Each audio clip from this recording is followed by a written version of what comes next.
المرسلين والملائكة المقربين وعلى آله وصحبه أجمعين.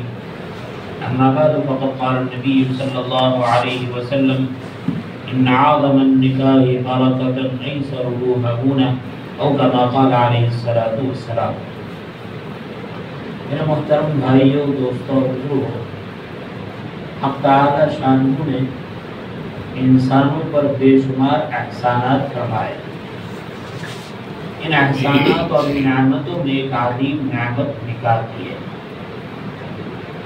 آپ جانتے ہیں نکاح انسان کی ایک ضرورت ہے، اور ضرورت کی وجہ سے دنیا کے رہنے والے ہر مذہب والے انسان اپنے طور و طریق پر نکاح کرتے ہیں، شادی کرتے ہیں. شریعت اسلام ایسا کامل اور اکمل دین ہے کہ اس نے انسان کی ضرورت کو بھی عبادت بنا دیا.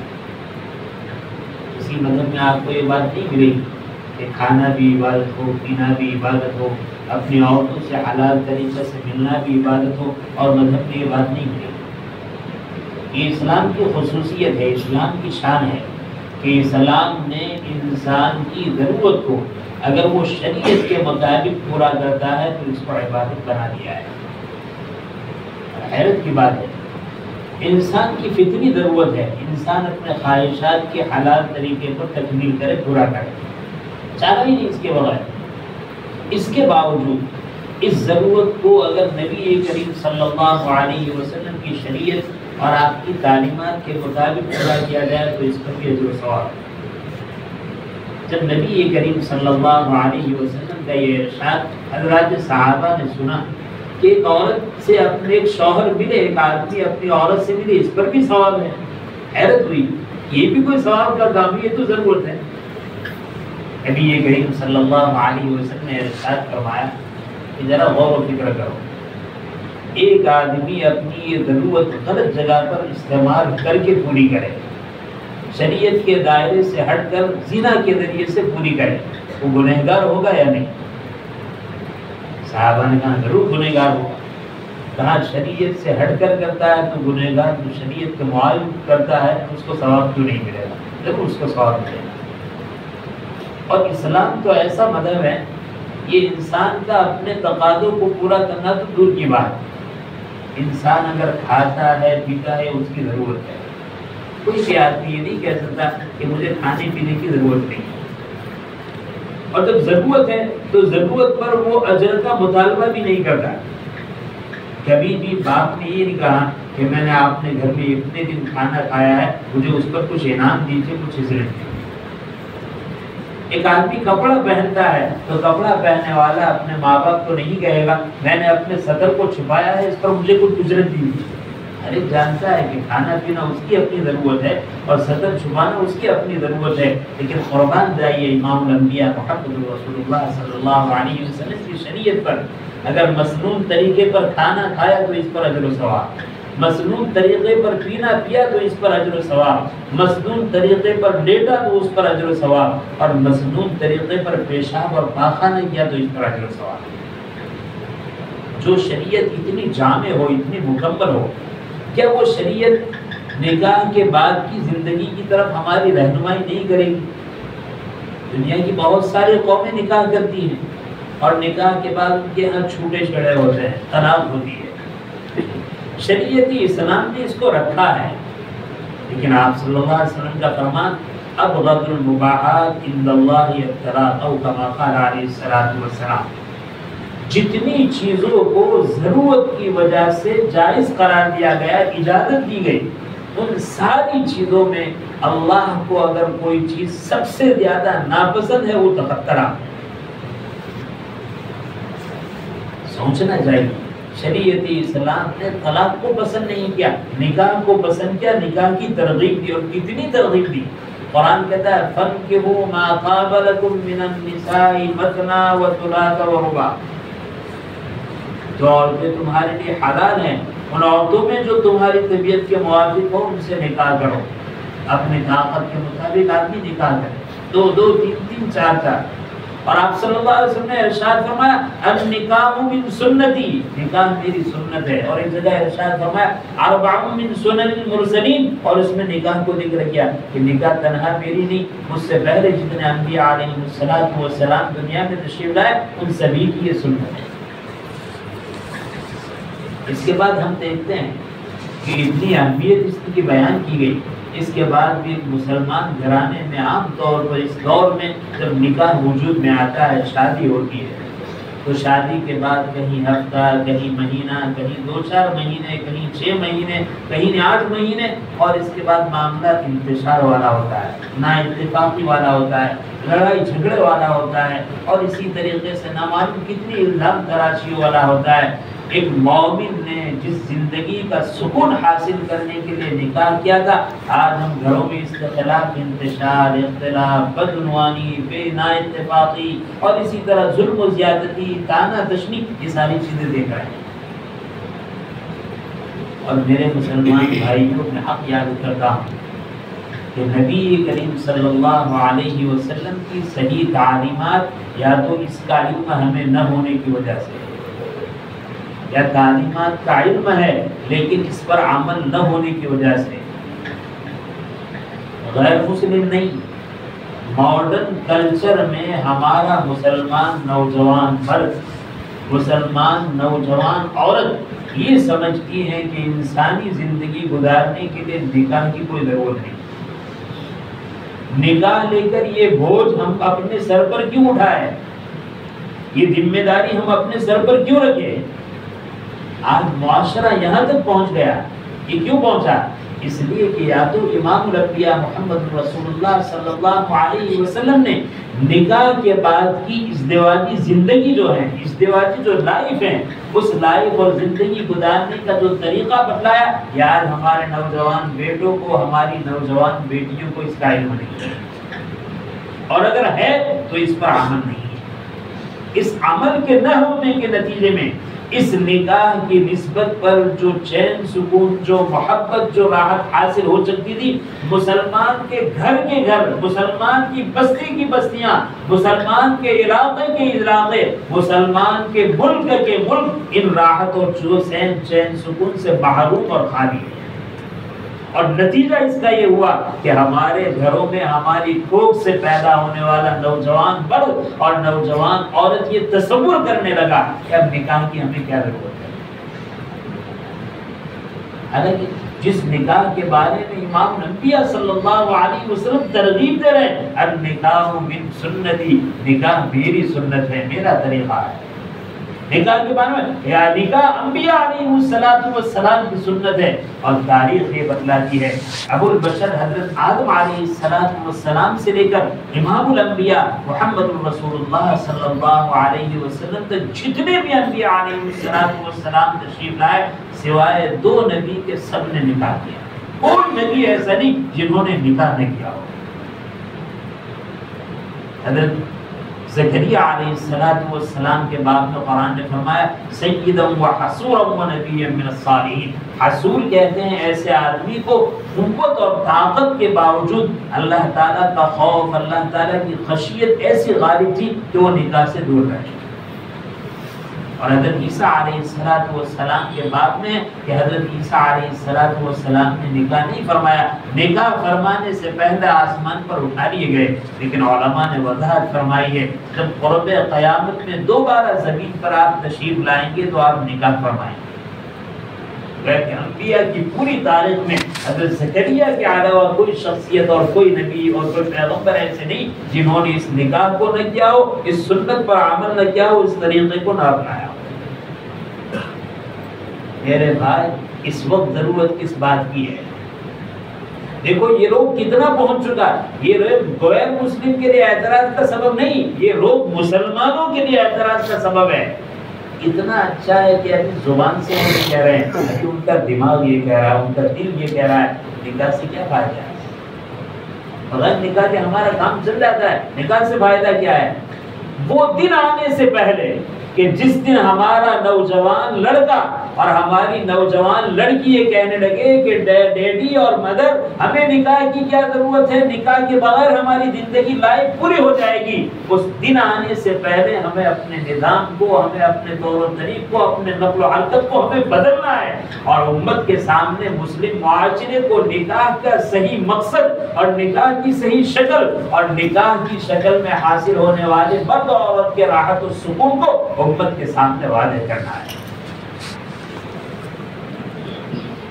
دنیا پریشان ہے، اور جس قوم نے نکاح کو چھوڑ دیا، نکاح کے تصور کو ختم کر دیا، 60 سالہ عمر پر پہنچنے کے بعد اپنے گرجاؤں میں اور اپنی عبادت گاہوں میں جا کر نکاح کرنے لگے، اس قوم نے اپنی خواہشات کو حرام طریقے سے پورا کیا، اور اس کا نتیجہ ہے کہ حرامی اولاد کا وجود ہوا۔ اللہ کی رحمتوں سے، اللہ کی برکتوں سے، اللہ کے انعامات سے وہ بالکل محروم اور بالکل نابلد اور بالکل دور ہو گئے۔ میرے بھائی، اگر یہ نقشہ ہم نے نہیں پیش کیا تو آج ہم جن غیروں کو اپنی آنکھوں سے دیکھ رہے ہیں، حق تعالی ہماری نسل کی حفاظت فرمائے کہ ہمیں ان آنکھوں سے اپنی اولاد کو وہ نہ دیکھنا پڑے۔ آئیے میں آپ سے عرض کروں ایک مسلمان کی ازدواجی زندگی کیسی ہوتی ہے۔ ماشاءاللہ ہمارا مسلمان طبقہ ہے، ایک لڑکا ایک لڑکی سے شادی کرتا ہے، شادی کرنے کے بعد وہ اپنے شوہر کے گھر میں، اپنے سسرال میں وہ پہنچتا ہے۔ یہاں 4 لوگ ہیں، عام طور پر بیوی ہے، اس کا شوہر ہے، بیوی کے والد ہے، بیوی کی والدہ ہے، اور کبھی اس سے بڑھ کر شوہر کے بھائی ہیں، شوہر کی بہن ہیں۔ اور اس معاشرے میں ایک مسلمان بیٹی کو اپنا گھر بار چھوڑ کر اس کے گھر میں جانا ہے۔ دیکھو دنیا کی زمانے جاہلیت کا تصور کیا ہے۔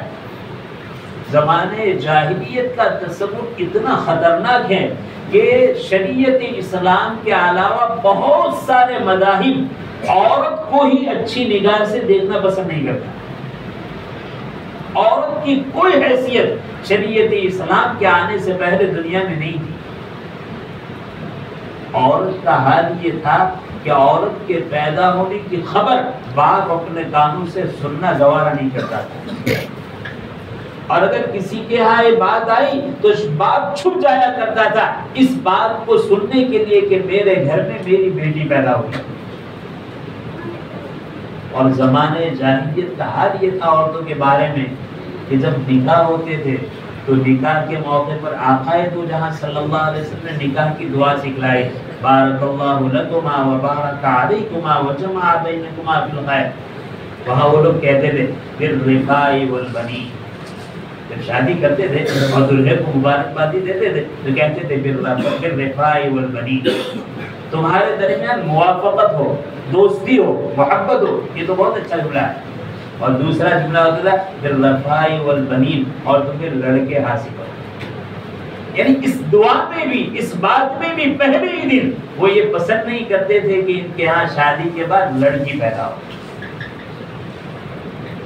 امام الانبیاء صلی اللہ علیہ وسلم ساری انسانیت کے لیے رحمت بن کر آئے، وہ بیٹوں کے لیے رحمت بن کر آئے، وہ بیٹیوں کے لیے رحمت بن کر آئے، وہ مردے کے لیے رحمت بن کر آئے، وہ عورت کے لیے بن کر آئے۔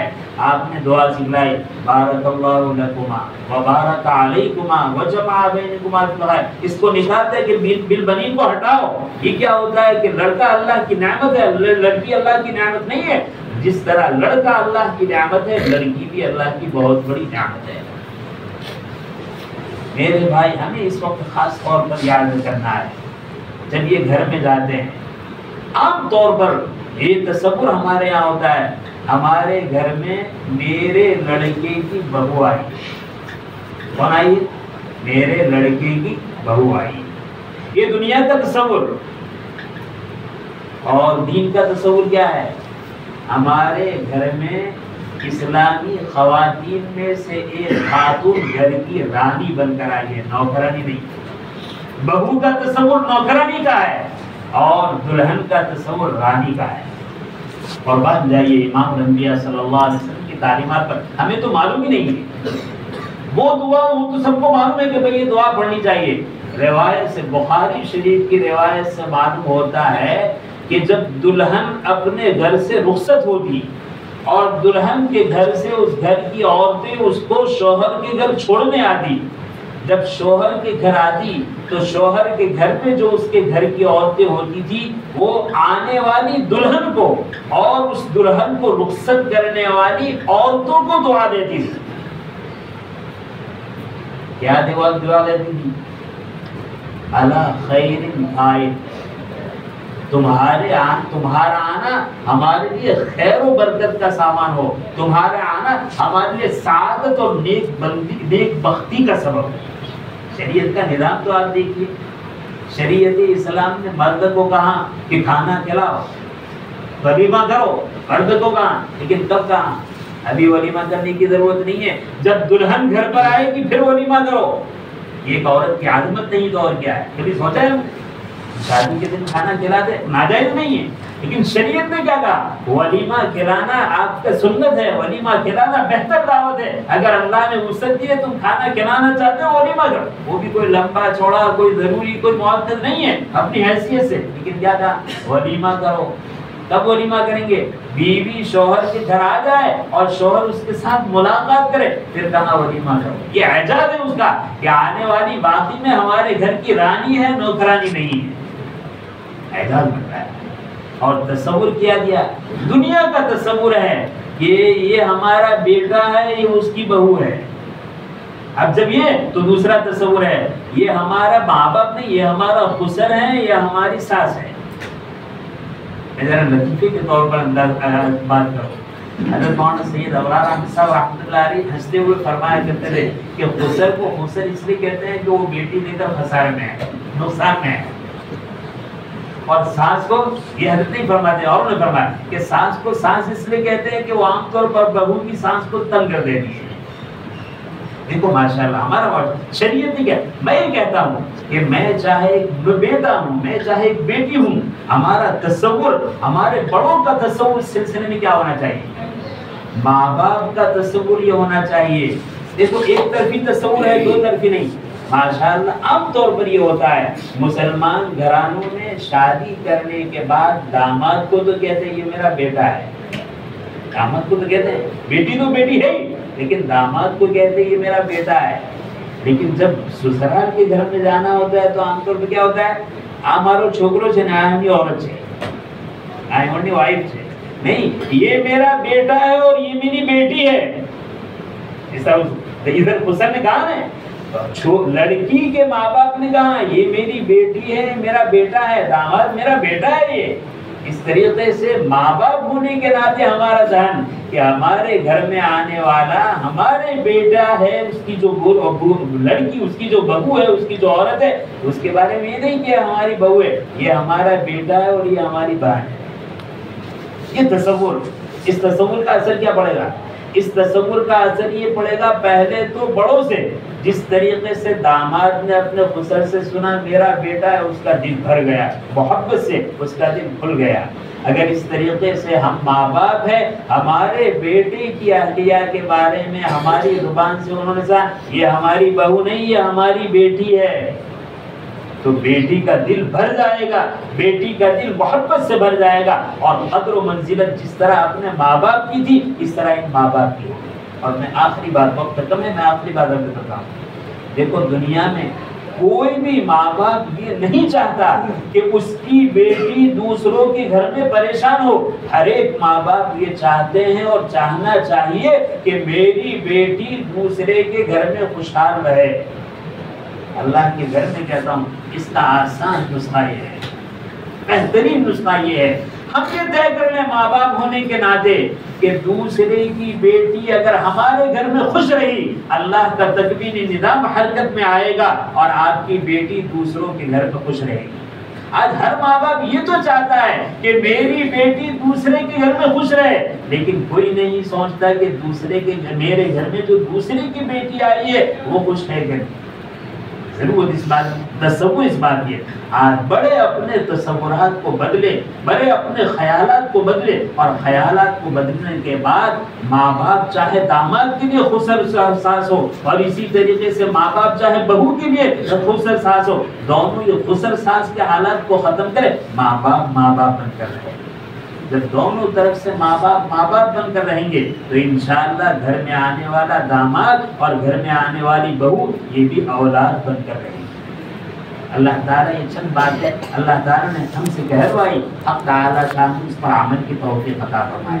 حق تعالیٰ شانہ معاشرے میں ایسے نکاح کی وجود بخشے جس نکاح کا صحیح تصور آدم کے اندر جائے، اور ہمارے نوجوانوں میں یا ہماری نوجوان بیٹیوں میں جو فاسد تصور ہے ہماری نقل و حرکت سے وہ ختم ہو۔ اللہ تعالیٰ اس ہونے والے نکاح کو بے انتہا قبول فرمائے، نکاح کے بعد طرفین میں خوب محبت اور مودت فرمائے، اور ایسی خیر و برکت بنائے کہ اس کے بعد ہونے والے بستی کے نکاح کے لیے ایک عمل اور ایک نمونہ بنے۔ آمین یا رب العالمین۔ سنت پڑھیں۔